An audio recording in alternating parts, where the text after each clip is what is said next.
Better word, ain't got no time, ain't got no feelings for the lack of better word. I miss your call. People, I seriously fucking hate you people. If I haven't ever told you how much I hate you people, I fucking hate you people. Why are they here right now? Why are they here right now harassing me? Nobody's harassing you. You are. I didn't do anything. I'm waiting on. Wait. You're asking me to leave because I'm not a hotel guest, but I'm a potential hotel guest, and I'm a. Hey. Right now. But that can change in 5 minutes. You don't even know me. You don't know me either. But so why are you coming to me like this? But you're asking me to leave before action even takes place. Is this the action? No. Wait. We're adults. We're having a legitimate conversation. I'm raising my voice to you. This is my You are talking over me though. This you is my really normal are. Tone, and okay. I'm asking you. God bless your normal tone. You're asking me to leave for no reason though. There's no reason. Because you're not a hotel guest. That nobody has to be a hotel guest to be here. There are people attending conferences. They're not hotel guests. They're guests. Yeah, so what? But I'm having a meal that I paid for at the. No. It matters. It does matter.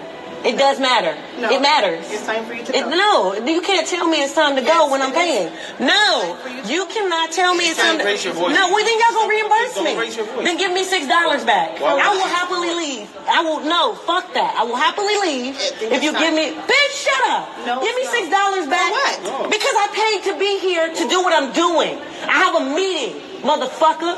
Oh. Meeting where? Yeah, I have to talk to you like that because you don't understand English. Yes, the hell I do. So why are you talking to me? Your voice? Because you're getting on my nerves. Well, because your voice. Okay, I can lower my voice, but that's not going to change the situation. We're not screaming at you. Give me $6. I will happily why leave. Why would we give you $6? Because I paid to be here to have a meeting. You're not going to pay $6 to be here. I paid to be here to have a meeting. Meeting where? Right where the fuck I am. I had somebody meet me here. I have a right to do that. Y'all don't have a right to tell me where I can sit and have a goddamn meeting. If you want to have a meeting, you have to get I bought something. Okay. I was told by people who work here that I'm okay. The guy that was working here in the cafe, I asked could I sit anywhere. It's not even a guy, it's a lady that works here. And there's a woman that's right there now because I bought a second one, but that doesn't matter.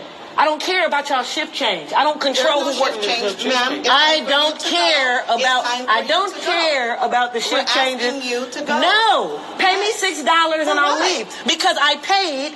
We can wrap that up. No, I don't need you to. Wait. First of all, I don't need you to do anything. I don't need to leave. Yes, I'm not ready to go. I'm not, bitch.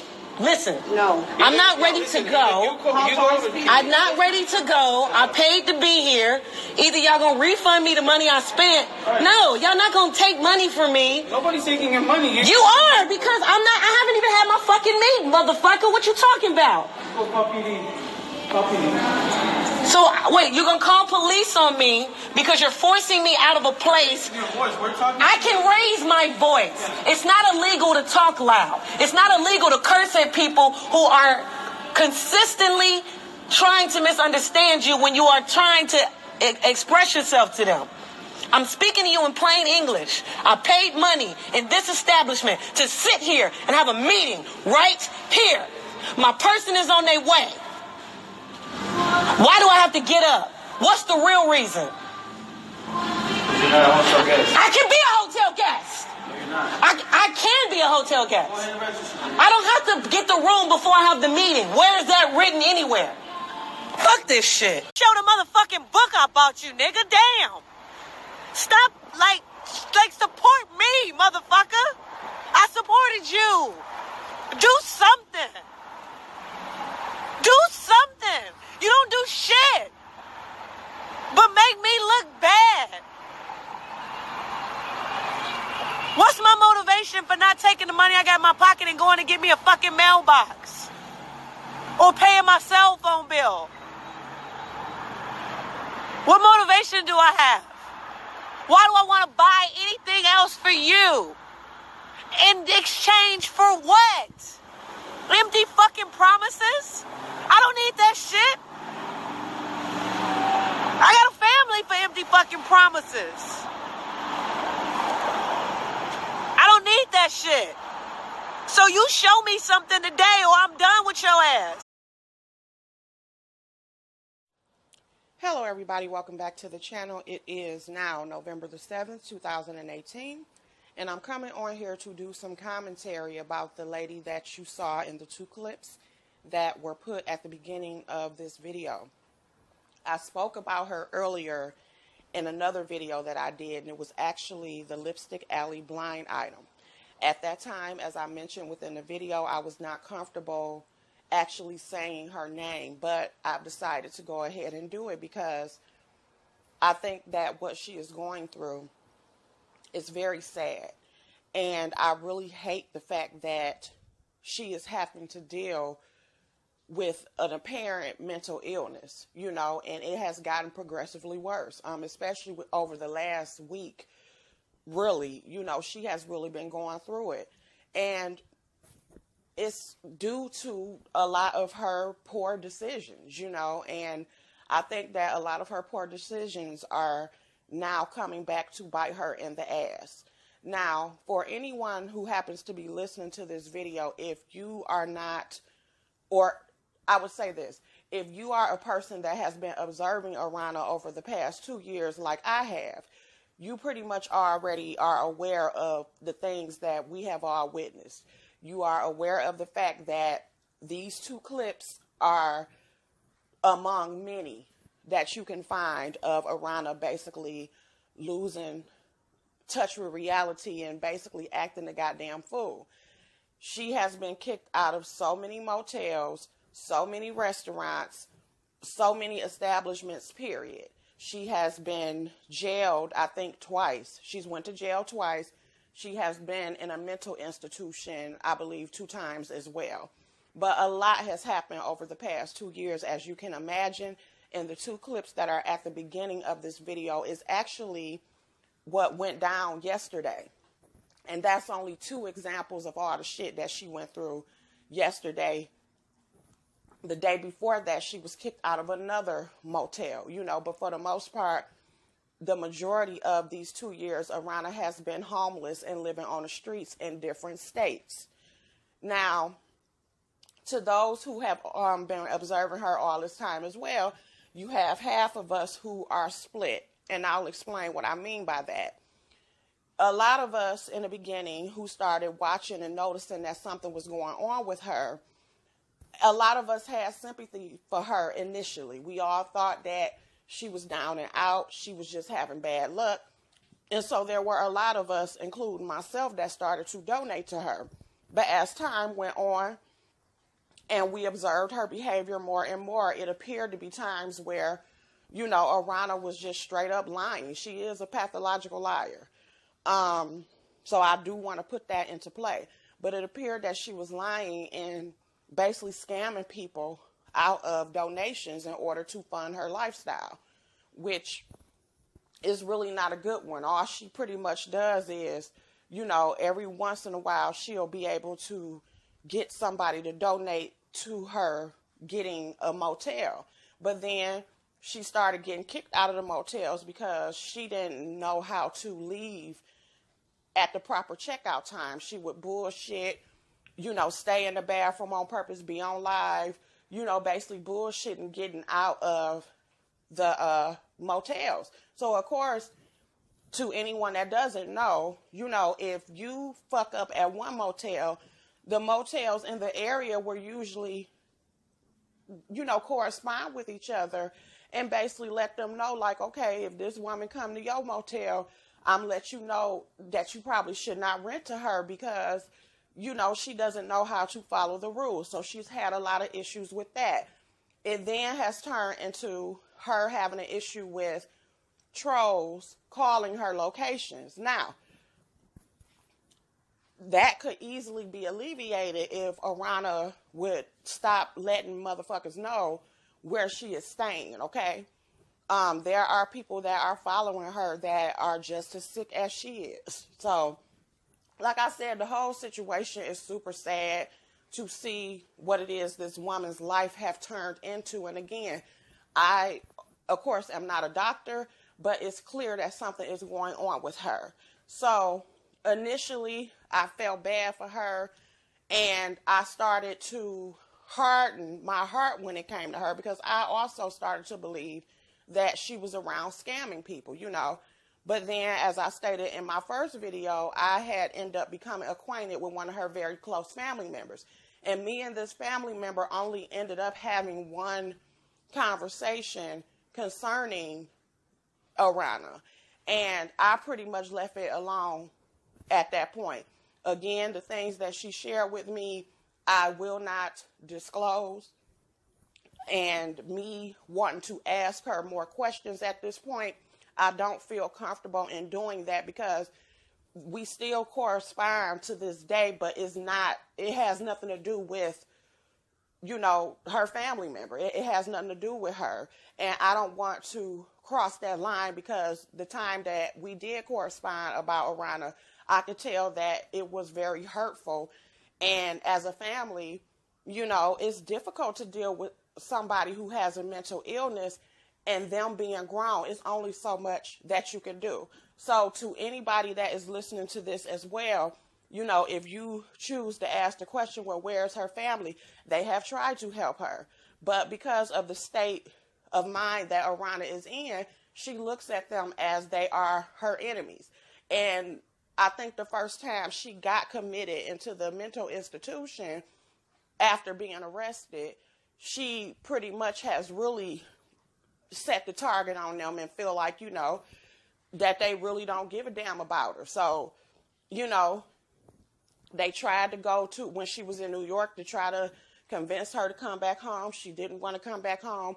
And that is the scary thing about having someone with a mental illness who is a grown person and who, you know, can act like they're sane. Because I think that's the thing that we as people who so-called have regular minds don't understand, is that, you know, a person can still be very well read, intelligent. You know, it has nothing, mental illness has nothing to do with their intellect. And I actually ended up learning that also by talking to my therapist, because I do see a therapist. I ended up talking to my therapist about what I was observing with her. And I was telling her, like, you know, it's easy to look at it as though she is lying or like nothing is wrong with her because of the fact how she can be a straight up manipulator and con artist.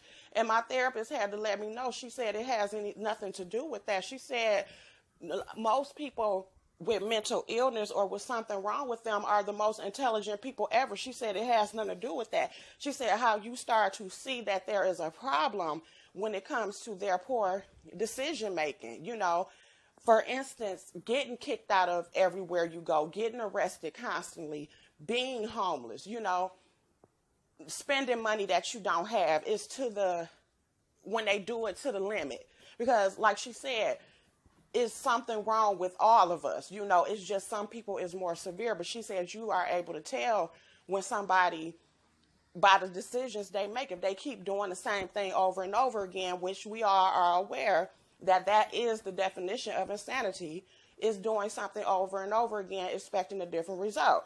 Now, going to the whole 50 Cent thing, which is the picture that you see right here. This is one of many pictures that she has with him. She even has a video where she was at one of his parties sitting right next to him.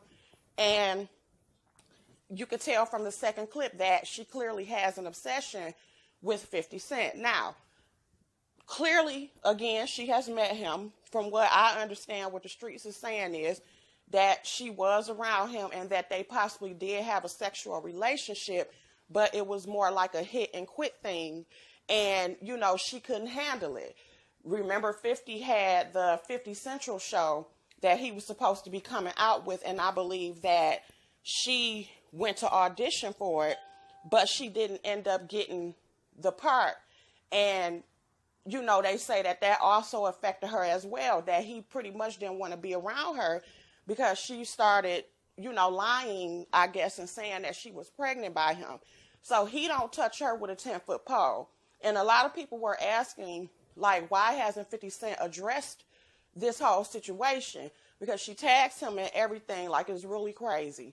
And somebody was also saying, they like, well, his lawyers basically told him not to address her at all. Like, and that's really it's not something that's unheard of or unthinkable, because usually stars, many of them have stalkers, are usually told not to correspond with the person at all. So, he doesn't say anything to her. And from what is being told as well, if anybody even mentions Aarona, he pretty much gets upset. And I do know for sure that if you even go to 50 Cent's page and just simply write her name, he will block you. I know that for sure.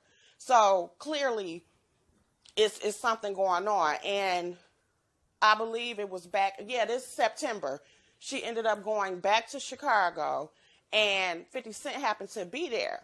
She tried to get into the liquor store where he was doing his meet and greet for the effing vodka, and before she could even get in, security was looking at her and they pretty much kicked her out. We saw that on film. And then he had a club appearance, and at the club appearance, she had a video of her constantly yelling his name, and he straight up ignored her, and this was on her birthday, so I don't know, again, if something really happened between them, but this is the obsession that she has, which has also made things worse. But again, I had to really check myself, because I started to believe that Aarona was on some bullshit and that wasn't anything wrong with her, because she can display some behaviors and it do seem like she could turn the shit on and off. But what ended up convicting me was in the comments of one of her crazy posts that she put up. It was 1 million comments. And I've said in the past, if you ever see a post where the comments is popping, if there's some controversy going on, always go and look in the comments, because there's always somebody that's going to drop some little tea that's going to lead you to more information. And that is exactly what happened. Somebody mentioned a documentary that is entitled God Knows Where I Am. And they were saying that the lady in the story, a lot of the things that she went through or did resembled that of Aarona, but except this woman had a tragic end. I went and I watched the documentary and I was amazed. It was a very sad but interesting documentary, and everything that the lady did or was doing was like that of Aarona. It was very scary to watch, and it made me feel incredibly bad, and it also made me realize how you can think that you're compassionate towards a certain issue, but then you realize that you're not as compassionate as you thought you were. And I felt bad for ever doubting that it was something going on with her. And again, it just shows how we as a society, and it's not just black people in the black community like people like to say, it is also in the Caucasian community, the community overall, whatever color you are, whatever race, whatever ethnicity, we all can stand to be more compassionate when it comes to the things that people with mental illness have to really go through, and also what their families have to go through, because the woman in the documentary, she was actually Caucasian. And like I said, she had a very tragic end, and because of me watching that, it made me understand more exactly what someone with that condition, which the lady ended up having bipolar with psychosis, it made me have more compassion for what a person in her condition can go through. And it's not a certain age to where that shit can strike. It can strike at any time. Any of us listening to this could wake up tomorrow and, have delusions or be paranoid, or just life can change overnight. And that's why, even more so now than I did before, I always just thank God for having a sound mind, because shit can really change at the drop of a hat. And it just made me see Aarona in a total different way, because I was one of the ones that was saying, like, you so goddamn talented. Why are you choosing to be on the streets like this? Why are you choosing to embarrass yourself like this, act a fool? But I didn't take into consideration, like, okay, this woman really is going through some shit. And just because somebody have a mental illness does not mean that they're dumb. They still have human characteristics of good and bad, just like you and I. You know what I'm saying? So I just decided to do this video because anybody that has been watching Aarona, I do suggest that you please go and watch that documentary. I will put the documentary in the description box, and then I'm going to put another link for the interview that was done with the people who actually produced and directed the documentary. I suggest that you watch the documentary first and then watch the interview, and it will be like a complete picture. And if you have someone that's suffering with a mental illness, or you're suffering with a mental illness yourself, I think that it will be something good for you to watch. It's very beautifully done, but it's sad at the same time. So I'm preparing you to have your tissues ready. But, you know, to anybody specifically, again, who have been watching Aarona for any amount of time, you know, I suggest that you watch it. And I have even done that in her comments. And there were people who actually watched it and inboxed me and told me thank you for suggesting that they watched it and that they had to ask for forgiveness themselves and they would treat her differently, you know, not going so hard on her in the comments, because they felt bad and they realized, like, okay, this woman really do have a problem. Aarona, if you ever happen to listen to this video, I know that 9 times out of 10 you're not gonna like me, you probably gonna block me, but I just want to let you know that I am doing this from a place of love. I want to see you come up out of this. I pray that God gives you the strength to open your eyes enough to where you will actually go and get the help that you need, because you are an awesome, dope, just talented person. And, you know, I know it can be hard to exist within a society that criticizes you for everything, but because of the fact that you are such a creative soul, you would be an excellent spokesperson for mental illness. You can turn this around to something positive to help other people get out of denial or show people how you were able to overcome. But I just pray that you do something, because you cannot continue to go on this way. Your life is spiraling out of control faster and faster in front of everybody's eyes, and I would hate to be a witness to something, to your life ending because of the poor choices that you're continuing to make. You know what I'm saying? So I just pray for her overall. And this was a very hard video for me to do, but I decided that it was in my heart to go ahead and do it. To anyone that happens to be listening to this video, if you happen to think that you are dealing with a mental illness or you just need help, do not be afraid to go yourself and, you know, get help. It's better if you go and get help yourself than somebody Baker acting you in, or you being forced to go somewhere or being thrown in prison, you know, because they do that. A lot of people are thrown in prison, or again, they become homeless. Everybody that's out there is not out there because they choose to be. Everybody that's living on the street is not on drugs. A lot of them have a lot of mental illness that's not being taken care of. So I think that we as a nation, period, need to take mental illness more seriously and just have more compassion for each other, because like my therapist said again, we are all human and none of us is perfect. If we're not dealing with one problem, it's going to be another, you know. And regardless if you do have something, you are able to have a successful life, but you have to be very present within your treatment and have to admit that you have a problem, as with anything. I'm a witness of it. So, again, watch that documentary. It's called God Knows Where I Am. If you happen to have a mental illness, or you know someone, one of your family members, a co-worker, leave your experiences with them in the comments. I really would like to hear your story. And, you know, maybe if this video does something for somebody, maybe we can have more of a discussion on it or something, you know. But that's all I have to say when it comes to that. I will talk to you guys later. And also, I promise that I will try to be more consistent with the videos that I do, especially, again, with me being a new YouTuber. I know that consistency is very important, but I've had a lot of things going on that I needed to take care of that was more of a priority. But, you know, I'll be coming on here more often. So, again, I want all of you to have a great day. you know, try to keep a positive mind, realize that, you know, again, none of us are perfect. We all go through things, and just have a good day. Bye, y'all.